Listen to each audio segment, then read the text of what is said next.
ওই মৌসুমি মন শুধু রং বদলায়, এই মৌমাছি মন মরে মৌ পিয়াসায়। ওই মৌসুমি মন শুধু রং বদলায়, এই মৌমাছি মন মরে মৌ পিয়াসায়।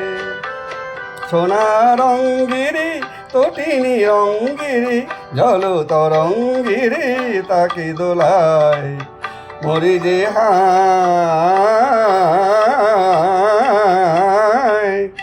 ওই মৌসুমি মন শুধু রং বদলায়।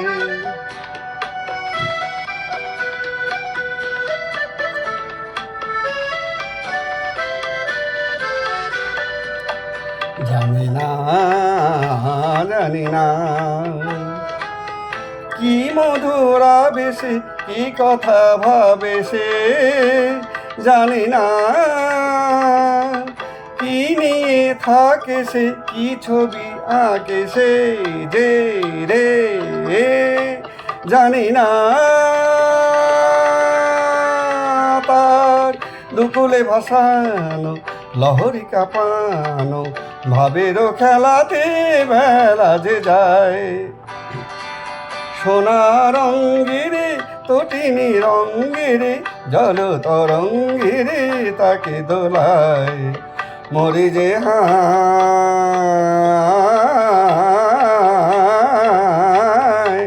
ওই মৌসুমি মন শুধু রং বদলায়।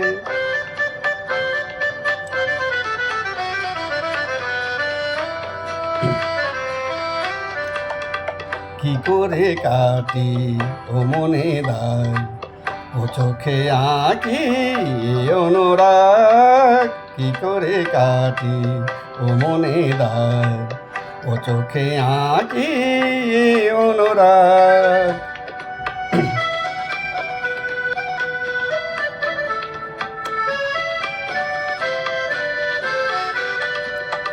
জানি না জানি না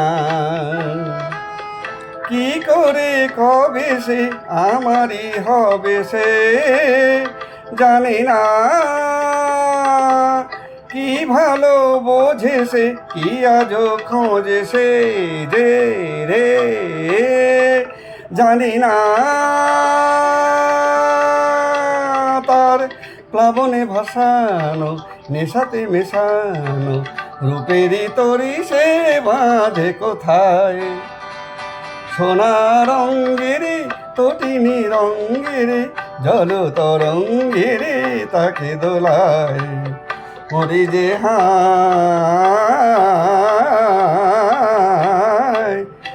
ওই মৌসুমি মন শুধু রং বদলায়, এই মৌমাছি মন মরে মৌ পিয়াসায়, মরে মৌ পিয়াসায়, মরে মৌ পিয়াসায়। নমস্কার, ফেসবুক বন্ধুদের স্বাগত জানাই। গুগলস, ইউটিউব এবং ফেসবুকে কর্মরত সকল দাদাভাইগণকে স্বাগত জানাই। কারাওকে মেকার দাদাভাইদের, যারা এই সুন্দর সুন্দর কারাওকেগুলো আপলোড করে দেন। এটা 3G বাংলা কারাওকে আপলোড করে দিয়েছিলেন। যাই হোক, আপনারা সবাই ভালো থাকুন। আপনাদের সবার কাছ থেকে আমি খুব সহযোগিতা পাচ্ছি। এই গান যার গলায় বিখ্যাত হয়েছিল তিনি কিংবদন্তি শিল্পী শ্রদ্ধেয় মানবেন্দ্র মুখোপাধ্যায়। আজকের দিনটিতেই 1929 সালে উনি কলিকাতার কালীঘাটে জন্মগ্রহণ করেছিলেন। ওনার পৈতৃক বাড়ি ছিল বরিশাল জেলার উজিরপুর গ্রাম। গানটি সম্পর্কে একটু বলি। এই গানটি রচনা করেছিলেন বিখ্যাত গীতিকবি শ্যামল গুপ্তজি, আর নিজেরই সুরে মানবজি গানটি গেয়েছেন। যাই হোক, তাদের অনেক বড় ফ্যামিলি, খুড়তুতো জাতুতো ভাই নিয়ে সব তাদের 10 ভাই ছিলেন তারা। আর বাবা অতুলচন্দ্র আর্কিটেকচারাল ইঞ্জিনিয়ার ছিলেন, আর কাকা রত্নেশ্বর মুখোপাধ্যায় তো বিখ্যাত কীর্তনিয়া ছিলেন, এবং কাজী সাহেবের সঙ্গে ওনার ভালো সম্পর্ক ছিল। এবং সেই সূত্রেই কাজী সাহেব একবার মানবজির গান শুনে খুব প্রশংসা করেছেন এবং তাকে দুটো কীর্তনাঙ্গিকের গানও শিখিয়ে দিয়েছিলেন কাজী সাহেব।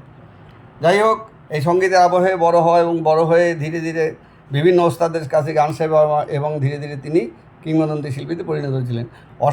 অসাধারণ কিন্তু সুরকার ছিলেন, কিন্তু যেটা ওই গায়কের আড়ালে চাপা পড়ে যায় আর কি। এরকম অনেকেই তো আছেন, মান্না দে আছেন, তারপর শ্যামল মিত্রজি আছেন, এরকম অনেকেই গায়করা বেশিরভাগই খুব ভালো সুরকারও ছিলেন। কিশোরজি ছিলেন, আমি বলেছিলাম। এরকম প্রত্যেক শিল্পী কিন্তু তারা অসাধারণ সুরকারও, কিন্তু সুরকার হিসেবে তাদের নাম কেউ বলে না। যাই হোক, তা ওনার সম্পর্কে তো এর আগে বিস্তারিত বলেছি, তাই একটু অল্প কথার মধ্যে বলি যে খুব হুল্লোড়বাজ মানুষ ছিলেন এবং খুব ভালো ফুটবল খেলতেন। এবং যেহেতু তারা বাঙাল, মানে ওই পূর্ববঙ্গের লোক, সেই জন্য তারা ইস্টবেঙ্গলের সমর্থক ছিলেন, স্বাভাবিক। এবং তারা ওই ভাইটাইরা মিলে এবং বন্ধুবান্ধব মিলে তারা হই হই করতে করতে ইস্টবেঙ্গলের খেলার দিন তারা মাঠে চলে যেতেন। এবং সেখানে শচীন কর্তাও কিন্তু থাকতেন তাদের সঙ্গে। কিন্তু একটি মজার ব্যাপার হচ্ছে, কর্তাকে তারা গ্যালারিতে বসতে দিতেন না, কারণ কর্তা দু একদিন গ্যালারিতে বসাতে ইস্টবেঙ্গল হেরে গিয়েছিল এবং তারপর থেকে তারা বলতেন যে তুমি এখানে বসবে না গ্যালারিতে, তুমি বসলেই টিম হারে। যেই ওনাকে গ্যালারি থেকে পিছনে দাঁড় করিয়ে দেওয়া হলো, অমনি দেখা গেলো যে ইস্টবেঙ্গল জিতে গেছে। এবং তারপর থেকে ওই কর্তার জায়গা হয়েছে গ্যালারির পিছনেই। ওখান থেকেই হাঁকডাক করে খবর নিতেন, কিরে কোন দিকে বল মারলো, কোন গোলে বল মারা হলো, এইসব আর কি। যাই হোক, খুব আনন্দে তাদের ওই সময়টা কেটেছিল। তারপরে গানের ব্যাপারে বিভিন্ন জায়গা থেকে হয়তো ফাংশনের অফার আসতো এবং তাদেরকে পরিষ্কার বলে দিই যে আমাকে একা বললে হবে না, আমি আছি, শ্যামলবাবু আছেন, সতীনাথবাবু আছেন, নির্মলেন্দুবাবু আছেন, কিংবদন্তি তবলাবাদক রাধাকান্তজি আছেন, সবাইকেই বলতে হবে, টাকা বেশি দিতে হবে না, ওই যার টাকা দেবে সেটাই আমরা ভাগ করে নেব। এইভাবে তারা খুব আনন্দ করে সব জায়গায় ফাংশনে পর্যন্ত গান গাইতেন। যাই হোক, তা আমি আর বিস্তারিত বিবরণে যাব না। আমি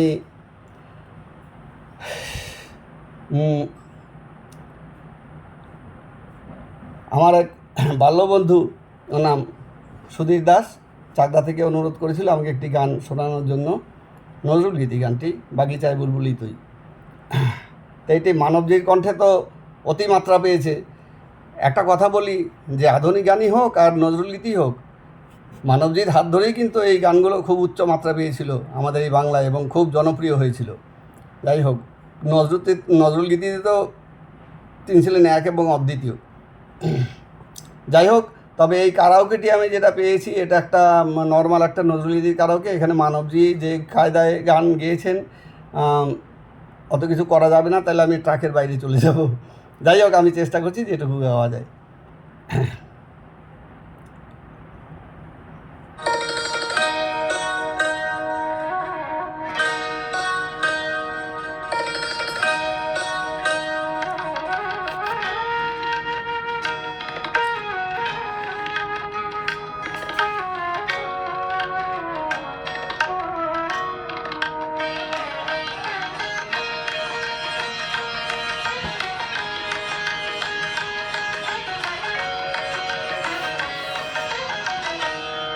বাগিচায় বুলবুলি তুই, ফুল শাখাতে দিসনে আজি দোল।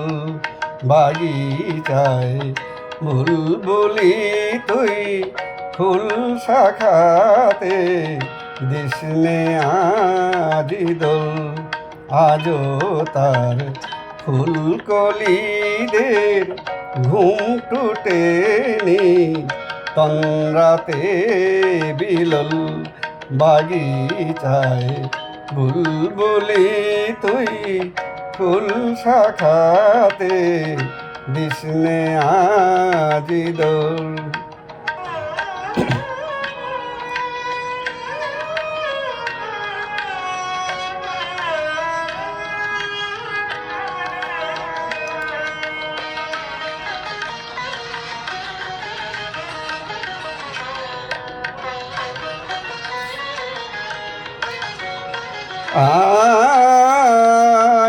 আজও হয় রিক্ত শাখায় উত্তরি বাই ঝরছে নিশিদিন আজ হয় রিক্ত শাখায় উত্তরি বাই ঝরছে নিশিদিন আসেনি দক্ষিণে হাওয়া গজল গাওয়া মৌমাছি বিভোল বাগিচায় বুলবুলি তুই ফুল শাখাতে দিসনে আজি দোল।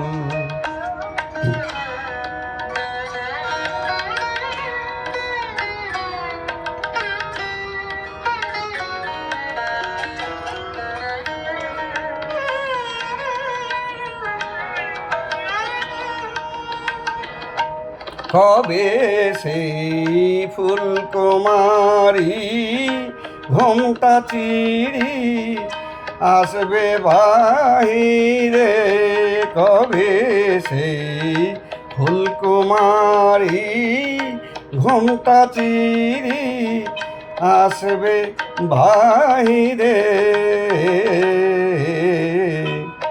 শিশিরের স্পর্শ সুখে ভাঙবে রে ঘুম রাঙবে রে কপল বাগিচায় বুলবুলি তুই ফুল শাখাতে দিসনে আজি দোল।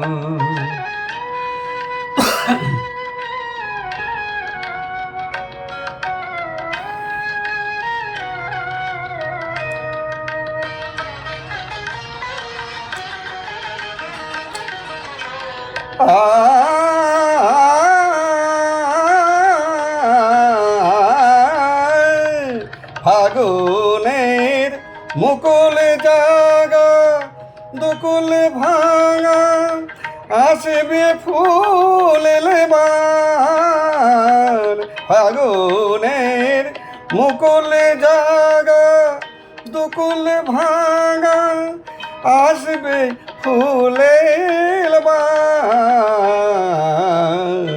কুড়িদের ওষ্ঠ পুটে লুটবে হাসি ফুটবে গালে টোল বাগিচায় বুলবুলি তুই ফুল শাখাতে দিসনে আজি দোল।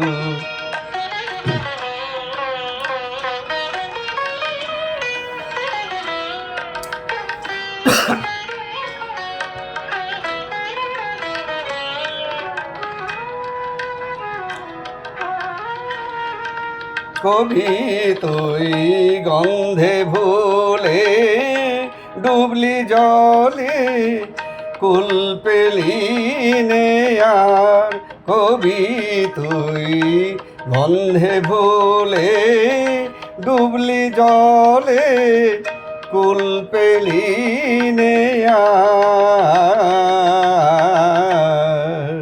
ফুলে তোর বুক ভরেছিস আজকে জলে ভরে আখি কোল বাগিচায় বুলবুলি তুই ফুল শাখাতে দিসনে আজি দোল আজও তার ফুলকলিদের ঘুম টুটেনি তন্দ্রাতে বিলল বাগিচায় বুলবুলি তুই ফুল শাখাতে দিসনে আজি দোল।